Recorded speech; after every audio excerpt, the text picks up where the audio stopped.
चेहरा अरविंद केजरीवाल का है। अरविंद केजरीवाल के चेहरे पे चुनाव लड़ा जाएगा। सबसे मुख्य मुद्दा है भ्रष्टाचारी सरकारों को उखाड़ के फेंकना। वो जितने मर्जी को जेल में डाल, जेलें कम पड़ जाएंगी। अरविंद केजरीवाल के सैनिक कंपनियों ने भारतीय जनता पार्टी को जो झूठा ढिंढोरा पीटती है, बेटी बचाओ और बेटी पढ़ाओ का, इस पॉलिसी को छोड़ना पड़ेगा। अब ये देश विकास की राजनीति के रास्ते में चल पड़ा है। ये धर्म और जाति की राजनीति लंबे समय तक नहीं चली।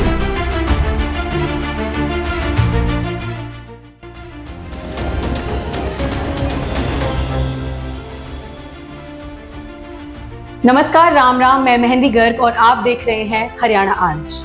आज हम एक बार फिर नई शख्सियत के साथ मौजूद हैं। आज जो शख्स हमारे साथ मौजूद हैं वो देश के बहुत बड़े कारोबारी होने के साथ साथ आम आदमी पार्टी से राज्यसभा सांसद भी हैं। बहुत बहुत स्वागत है हरियाणा आज पर सुशील गुप्ता जी आपका। जी, कल जंतर मंतर पर आप गए थे और फिलहाल वहां पर राष्ट्रीय और अंतर्राष्ट्रीय खिलाड़ी जो हैं वो लगातार प्रदर्शन कर रहे हैं, तो उस पर आपका क्या सोचना है या आपका क्या रुख है? देखिए, देश को कानून व्यवस्था चलाती है जी, और कानून व्यवस्था अगर धाराशाही होने लगे, पार्टियां अपने अपने सांसद और मंत्रियों को बचाने के लिए कानून को ताक पे रखने लगे, तो स्थिति बहुत विकट हो जाती है। जी। देश के चमकते हुए सितारे जो अंतर्राष्ट्रीय जगत से हिंदुस्तान के लिए मेडल लेके आ रहे हैं, जब एक खिलाड़ी मेडल लेके आता है, दुनिया के अंदर भारत का नाम ऊंचा होता है। बिल्कुल। वो ये नहीं देखा जाता किसी जात से है, किस धर्म से है, किस प्रांत से है, वो हिंदुस्तानी होता है। बिल्कुल। वो हिंदुस्तानी बच्चे जिन्होंने हिंदुस्तान का नाम सारी दुनिया में रोशन किया, 3 महीने पहले एक शिकायत लेके मंत्रालय के पास गए कि साहब, रेसलिंग फेडरेशन ऑफ इंडिया का जो अध्यक्ष है, जो भारतीय जनता पार्टी का सांसद है जी, वो यौन शोषण करता है। यौन शोषण का आरोप उन बच्चियों ने उसके ऊपर लगाया। मंत्रालय ने नहीं सुनी, तो वो जंतर मंतर पे बैठा। बिल्कुल। उस समय केंद्रीय मंत्री, खेल मंत्री ने आश्वासन दिया जी हम एक कमेटी बना रहे हैं और बहुत चंद दिनों के अंदर आपकी सारी ग्रीवेंसेस पे विचार करके दोषी के खिलाफ कार्रवाई की जाएगी। 3 महीने बीत गए जी। कमेटी ने कुछ नहीं किया, मंत्रालय ने कोई जवाब नहीं दिया। फिर वो बच्चियां एफआईआर लिखवाने के लिए पार्लियामेंट स्ट्रीट कनॉट प्लेस थाने के अंदर पहुंची। पुलिस वाले एफआईआर नहीं लिख रहे। इस देश का कानून है, अगर एक पीड़ित बच्ची जी, आरोप लगाती है, यौन शोषण जैसा गंभीर आरोप, तो तुरंत एफआईआर लिखी जानी चाहिए। वो लगातार चक्कर काटती रही। आज 48 घंटे हो गए, उनकी एफआईआर नहीं लिखी गई। मंत्रालय बात नहीं कर रहा, तो उनको दोबारा जंतर मंतर पे बैठना। ये दुर्भाग्य की बात है किसी भी देश के लिए जी, कि उसके अंतर्राष्ट्रीय खिलाड़ियों को यौन शोषण जैसी गंभीर आरोप पे भी न्याय ना मिले और उसके लिए उनको सड़क पे बैठना पड़े, रात को जंतर मंतर पे सोना पड़े। बिल्कुल। ऐसा एक किस्सा हरियाणा के अंदर भी है। बिल्कुल, मेरा अगला सवाल वही था कि हरियाणा, ऐसा नहीं है कि ये पहली बार ऐसा किस्सा हो। हरियाणा में भी कुछ समय पहले संदीप सिंह पर यौन शोषण के आरोप लगे थे। मुख्यमंत्री जी ने कहा था कि हम मंत्री पद से वापस नहीं लेंगे उनको। प्रधानमंत्री मोदी जी बेटी बचाओ बेटी पढ़ाओ का नारा लगाते हैं, तो ये विरोधाभास क्या है भाजपा में? वही जो संदीप सिंह है, एक महिला कोच ने उनके ऊपर यौन शोषण का आरोप लगाया। जी, चंडीगढ़ की यह घटना है। आनंद फानन ने, हरियाणा के मुख्यमंत्री ने एसआईटी गठित कर दी ये भी ध्यान नहीं दिया कि अपराध यहां नहीं हुआ है, उनका अधिकार क्षेत्र नहीं है एसआईटी गठित करने का, क्योंकि वो अपने मंत्री को अपनी पुलिस से क्लीन चिट देना चाहते थे। वो बेटी भी दर दर घूम रही है, उसको भी इंसाफ नहीं मिल रहा, वो मंत्री को लगातार बनाए हुए रखे। भारतीय जनता पार्टी को जो झूठा ढिंढोरा पीटती है बेटी बचाओ और बेटी पढ़ाओ का, इस पॉलिसी को छोड़ना पड़ेगा। जो दोषी है दोषी है जी। वो आपका सांसद है, वो आपका मंत्री है, इससे फर्क नहीं पड़ता। इन्हीं सब बातों को लेकर कल मैं भी जंतर मंतर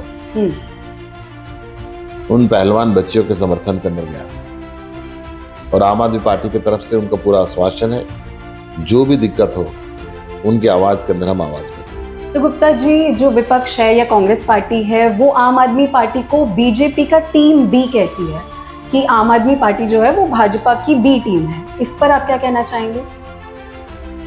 देखिए, कौन किसकी बी टीम है ये तो उन्होंने पंजाब में देख लिया होगा। पंजाब में इनकी सारे के सारे मुख्यमंत्री समेत भारतीय जनता पार्टी को ज्वाइन कर गए और दिल्ली के अंदर अभी अभी हमने नगर निगम में बीजेपी को धूल चटाई है। बिल्कुल। कांग्रेस को धूल चटाई थी विधानसभा में, तीसरी बार से लगातार बनते जा रहा है। सबसे कम समय के अंदर राष्ट्रीय पार्टी बनने वाली पार्टी है हमारी। 2 राज्यों के अंदर सरकार है, हिंदुस्तान के हर राज्य में हमारा संगठन है और आज अरविंद केजरीवाल जी को एक विकल्प के रूप में हिंदुस्तान में देखा जा रहा है कि एक पढ़ा लिखा प्रधानमंत्री आए और इस हिंदुस्तान की बेरोजगारी को खत्म करे, महंगाई को खत्म करे, अव्यवस्थाओं को खत्म करे, अच्छे स्कूल बनाए, अच्छे हॉस्पिटल बनाए, 24 घंटे बिजली पानी दे, महिलाओं की सुरक्षा का इंतजाम करे। देश की आजादी के 75 साल बाद भी किसान की जो दुर्दशा है उसको ठीक करे। विकासशील हिंदुस्तान, 75 साल से विकासशील हिंदुस्तान विकसित हो, शिक्षित हो और दुनिया का 1 नंबर का राष्ट्र बने, यह संकल्प इस देश के 130 करोड़ लोगों ने अब ले लिया है।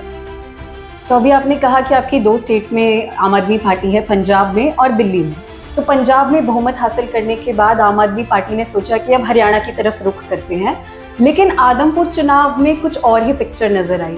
तो उसमें आप कितने आश्वासित हैं कि हरियाणा की जनता आम आदमी पार्टी को चूज करने वाली है या नहीं करने वाली? देखिए, आम आदमी पार्टी व्यवस्था बदलने के लिए जानी जाती है। बिल्कुल। आदमपुर चुनाव 1 सीट का चुनाव था, लोगों ने कहा कि आपको 2024 में जिताएंगे। आदमपुर चुनाव के तुरंत बाद हरियाणा में जिला परिषद के चुनाव हुए और हम दूसरे नंबर के सबसे बड़ी पार्टी बनकर निकले पूरे प्रदेश के अंदर और 2024 में पहले नंबर की सबसे बड़ी पार्टी बनकर निकलेगा और सरकार बनेगी। तो अभी आपने कहा आम आदमी पार्टी व्यवस्था के लिए जानी जाती है और दिल्ली में शिक्षा और स्वास्थ्य को लेकर बहुत ही चर्चित है आम आदमी पार्टी, लेकिन उन्हीं 2 विभागों के मंत्री जो हैं वो जेल में हैं। तो इस पर आप क्या कहना चाहेंगे? क्योंकि जो लोकप्रियता बढ़ रही है अरविंद केजरीवाल की, जो अच्छे हॉस्पिटल बनाए, सारी दुनिया को मोहल्ला क्लिनिक का कंसेप्ट दिया जी। कोरोना के अंदर जब यूरोप और अमेरिका जैसे विकसित देशों के अंदर लोग पेशेंट को अपने घरों में रखने में घबरा रहे थे और सड़कों के ऊपर पेशेंट पड़े थे, हॉस्पिटलों में जगह नहीं थी, तब हमारे स्वास्थ्य मंत्री सत्येंद्र जैन ने सारी दुनिया को होम आइसोलेशन का मॉडल दिया कि we have studied in patient को घर में रख के ठीक किया जा सकता है और सारी दुनिया ने उसको माना। पहले मजाक उड़ाया, फिर माना। और इसी प्रकार सारी दुनिया से बेहतरीन सरकारी स्कूलों को बनाने वाले मनीष सिसोदिया, जिनके स्कूलों की देखने के लिए अमेरिका के राष्ट्रपति जब आए तो उनके धर्मपत्नी ने कहा कि क्या जादू किया अरविंद केजरीवाल ने, मैं सरकारी स्कूल देखना चाहती हूँ। 4.5 लाख बच्चे प्राइवेट स्कूलों को छोड़ छोड़ के सरकारी स्कूलों में दाखिल हो गए, सरकारी स्कूल अच्छे हो गए।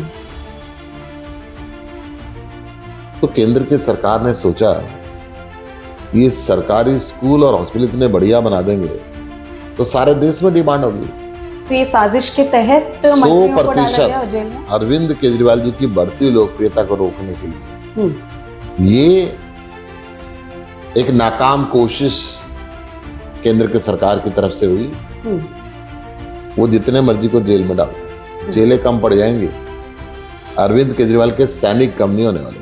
आम आदमी पार्टी नहीं रुकेगी। बिल्कुल। अब ये देश विकास की राजनीति के रास्ते पर चल पड़ा है। ये धर्म और जाति की राजनीति लंबे समय तक नहीं चली। तो अरविंद केजरीवाल अपने आप को आम आदमी ही कहते हैं। उन्होंने कहा था कि मैं बड़ी बड़ी गाड़ियां नहीं लूंगा, बड़े बड़े इमारतों में, बिल्डिंग्स में नहीं रहूंगा, लेकिन अब देखा जाता है कि वो हाई सिक्योरिटी में भी चलते हैं, बड़े घर में भी रहते हैं, बड़ी गाड़ियों में भी रहते हैं। तो उनका सफर आम आदमी से खास आदमी हो गया। बिल्कुल नहीं। आज भी वो जहां जाता है अपने घर से टिफिन लेके जाते हैं। आज भी वही चप्पल, वही 1 रुपए का पेन उनकी जेब के अंदर होता है। आज भी गरीब से गरीब आदमी के साथ बैठने में, उठने में उनको कोई इज्जत नहीं है। आज भी वो अंतिम छोर में बैठे हुए व्यक्ति के साथ काम करते हैं और उनसे मिलते हैं, उनसे जुलते हैं जी। जहां तक सिक्योरिटी का सवाल है, उन्होंने नहीं मांगी, परंतु बतौर मुख्यमंत्री, बतौर एक राष्ट्रीय पार्टी के राष्ट्रीय संयोजक, शायद पुलिस का कोई प्रोटोकॉल होता होगा और पुलिस उनकी सुरक्षा करना अपना दायित्व समझती हो, परंतु अरविंद जी कभी नहीं मांगे। तो अरविंद केजरीवाल अभी भी आम आदमी ही है, जनता के लिए है। 100%। अच्छा, चलिए थोड़ा पास्ट में चले जाते हैं। अन्ना आंदोलन के समय कुमार विश्वास जो हैं वो राज्यसभा में जाने के सपने देख रहे थे, लेकिन उनके सपने टूट गए और सुशील गुप्ता राज्यसभा पहुंच गए। तो ये क्या कहानी रही उस वक्त की? देखिए, अरविंद जी हमेशा कहते हैं, जिस दिन ये राष्ट्रीय पार्टी बनी थी उस दिन भी ये कहा था कि सीट का या पैसे का लालच करके जी, जो आम आदमी पार्टी के साथ आना चाहता है वो ना आए, बेशक छोड़ दे। जो देश बदलना चाहता है उसके अंदर कौन सांसद है, कौन विधायक है, कौन क्या, ये मैटर नहीं करता। मैटर करता है कि हम क्या करना चाहते हैं। बिल्कुल। तो हरियाणा की राजनीति पर आ जाते हैं। 2024 भी बहुत पास है, इलेक्शंस भी आने वाले हैं।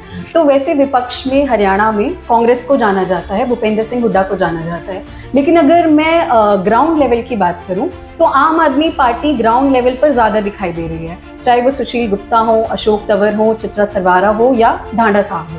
तो आप लोगों को जनता का सपोर्ट मिल रहा है, इस वजह से आप ग्राउंड पर जाकर जनता की मदद कर रहे हैं, या 2024 के लिए ये पूरी पटकथा लिखी जा रही है? देखिए, 2 बात बताऊंगा आपको। पहली बात आपने कांग्रेस की बात की। अब मुझे बताएं कौन सी वाली कांग्रेस की बात कर रहे हैं? अम्बाला वाली कांग्रेस की बात कर रहे हैं, भिवानी वाली कांग्रेस की बात कर रहे हैं, नरवाना वाली कांग्रेस की बात कर रहे हैं, क्या रोहतक वाली कांग्रेस की बात कर रहे हैं? कई कांग्रेस हैं हरियाणा में। लेकिन कांग्रेस तो कहती है कि हमारे में कोई भी ऐसे वो नहीं है, क्लैशेस नहीं है, हम एक ही परिवार। क्या आप भी ये बात मानते हैं? बतौर पत्रकार मैं आपसे क्वेश्चन पूछता हूँ, क्या लगता है आपको वो एक परिवार है? देखिए, हमारा काम सवाल पूछना है। हमने उनसे सवाल किया तो वो कहते हैं कि परिवार में जो है झगड़ा होता रहता है, हमारे झगड़े सुलझ जाएंगे। उनके झगड़े थोड़ा बड़े से हुए हैं जो पिछले लगभग 1 दशक से चल रहे हैं। तो मैं इसलिए उनकी बात नहीं करना चाहूंगा, मैं बात करता हूं आम आदमी पार्टी की। बिल्कुल। हरियाणा के हर गांव में, हरियाणा के शहर के हर वार्ड में हमारा संगठन, हमारा कार्यकर्ता है।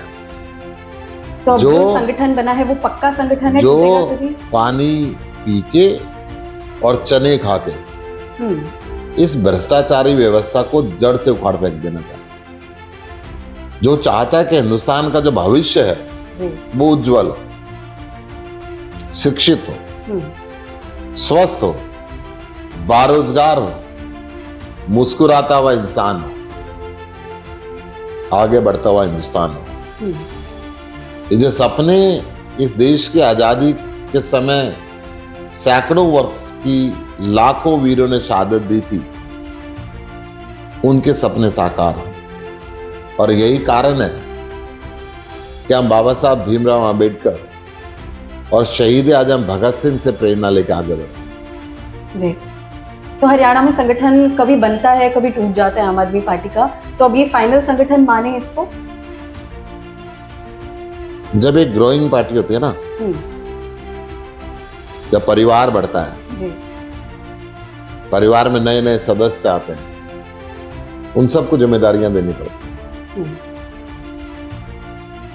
जिस प्रकार शादी होके घर के अंदर एक नई बहू आती है, अगर उसको कोई जिम्मेदारी नहीं मिलेगी, उसको परिवार का सदस्य नहीं माना जाएगा, तो परिवार ज्यादा दिन नहीं चलता। तो ये परिवार आम आदमी पार्टी का परिवार बढ़ता रहता है। जब बढ़ता रहता है तो जो परिवार के पुराने सदस्य हैं, उनकी जिम्मेदारी बनती है कि नए सदस्य आए तो उनको भी हम प्यार करके आगे बढ़ाएं, साथ जोड़े। और यही सतत प्रक्रिया आम आदमी पार्टी की पूरे हिंदुस्तान के अंदर चल रही है। हर रोज परिवार बढ़ता है, हर रोज जिम्मेदारियां बढ़ती हैं, खुली बाहों से स्वागत हर रोज ताकत बढ़ता है और हर रोज खुली बाहों से स्वागत करता है। जी, तो 2024 में आप कह रहे हैं आम आदमी पार्टी जो है वो इतिहास लिख सकती है, तो आम आदमी पार्टी के मुख्य कुछ मुद्दे क्या होंगे चुनावों को लेकर हरियाणा में? सबसे मुख्य मुद्दा है भ्रष्टाचारी सरकारों को उखाड़ के फेंक देना, ईमानदार सरकार बनाना। दिल्ली के अंदर हम बिजली फ्री देते हैं, पानी फ्री देते हैं, शिक्षा फ्री, चिकित्सा फ्री, मिनिमम वेजेस सबसे ज्यादा, सारे देश के महिलाओं के लिए बस यात्रा मुफ्त, सारे देश के नागरिकों का सड़क पे एक्सीडेंट हो जाए तो इलाज मुफ्त, सारे बुजुर्गों को तीर्थ यात्रा मुफ्त। उसके बाद भी 8,000 करोड़ रुपए साल के कमाते हैं। हरियाणा में ना बिजली मुफ्त, ना पैसे देके मिलती, ना पानी मुफ्त, ना पैसे देके मिलता, ना अच्छे स्कूल, ना अच्छे हॉस्पिटल, ना महिलाओं के लिए कुछ कार्रवाई हो रही। फिर भी 50,000 करोड़ रुपए साल का घाटा है। ये हिंदुस्तान सोने की चिड़िया था और सोने की चिड़िया बन सकता अगर ईमानदार सरकार हो। तो आम आदमी पार्टी बना देगी हिंदुस्तान को सोने की चिड़िया? 100% बना देगी। दिल्ली बना दी है, पंजाब बनने लग रहा है और हरियाणा को बनाएगी। तो अगर 2024 में आपकी सरकार आती है तो मैं ये समझूं कि मैं भावी मुख्यमंत्री से बात कर रही हूँ? बिल्कुल नहीं। हम अरविंद केजरीवाल के एक सैनिक हैं जी। हमें बॉर्डर पे ड्यूटी दे दी जाए, हमें बाढ़ग्रस्त क्षेत्र के अंदर भेज दिया जाए, हमें कहीं आग लगी है वहां भेज दिया जाए, एक सैनिक की तरह हमने काम करना है। कौन मुख्यमंत्री बनेगा, कौन मंत्री बनेगा, कौन चुनाव लड़ेगा, कौन चुनाव नहीं लड़ेगा, ये पॉलिटिकल अफेयर कमेटी का काम है। तो अभी ये तय नहीं हुआ है कि किसके चेहरे पर चुनाव लड़ा जाएगा? चेहरा अरविंद केजरीवाल का है, अरविंद केजरीवाल के चेहरे पे चुनाव लड़ा जाएगा। तो अभी जो मनोहर लाल खट्टर सरकार है उसको आप कितने नंबर देंगे? माइनस में जाएंगे। जो बढ़िया एग्जाम होते हैं उसमें नंबर तो माइनस में जाता है, क्योंकि 30 बार इनके राज में पेपर लीक हो चुका। किसान को फसल खराबी का मुआवजा समय पे मिलता नहीं है, किसान की फसल खरीद का मुआवजा नहीं मिलता, बेरोजगारी सबसे ज्यादा है। भारत सरकार के सांख्यिकी मंत्रालय के सैंपल सर्वे ऑफिस के हिसाब से सामाजिक सुरक्षा में हिंदुस्तान में हरियाणा सबसे पीछे है, बेरोजगारी में सबसे आगे है, तो नंबर कैसे मिलेंगे? चलिए, बहुत बहुत शुक्रिया हमें समय देने के लिए और हमसे बातचीत करने के लिए। बहुत बहुत शुक्रिया Gupta ji. Thank you very much. अभी आपने सुना सुशील गुप्ता जी को, जो राज्यसभा सांसद है आम आदमी पार्टी के, जिन्होंने बेबाकी से हर एक सवाल का जवाब दिया। ऐसे ही बड़े बड़े नेताओं से और बड़ी बड़ी शख्सियतों से हमारी बातचीत सुनने के लिए आप हमारे चैनल को जरूर सब्सक्राइब कीजिए। कैमरामैन के साथ मैं मेहंदी गर्ग, हरियाणा आज।